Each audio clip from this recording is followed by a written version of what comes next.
Hi, this is doctor Vighnata, fertility consultant from Guntur. So ఈరోజు మనం మాట్లాడుకునే టాపిక్ స్ట్రెస్ అనేది కూడా ఇన్ఫర్టిలిటీకి ఒక రీజనా అని చాలా మంది అడుగుతూ ఉంటారు. I will definitely say stress is one of the important reason for infertility. So ఇప్పుడున్న జనరేషన్ చాలా మంది లేట్ మ్యారేజెస్ చేసుకోవటం, పోనీ ఎర్లీగా మ్యారేజ్ చేసుకున్నా ఇంకా స్టడీస్ వల్ల కానీ వర్క్ వల్ల కానీ ప్రెగ్నెన్సీ రాకుండా వెయిట్ చేయడం అనేది చేస్తున్నారు. So as years go down వాళ్ళకి అప్పుడు ఇన్ఫర్టిలిటీ అనే ప్రాబ్లం ఫేస్ చేస్తూ ఉంటారు. ఈ స్ట్రెస్ అనేది డిఫరెంట్ ప్రాబ్లమ్స్ కాజ్ చేస్తుంది. One reason would be hormone imbalance.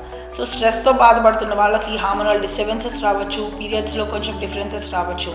అలాగే మేల్స్ కూడా స్ట్రెస్ వల్ల ప్రాపర్గా ఫీమేల్తో ఇంటిమేట్గా ఉండలేకపోవచ్చు.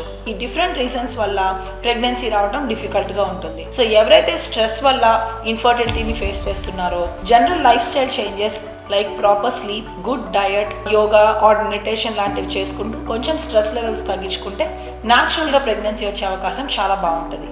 Thank you.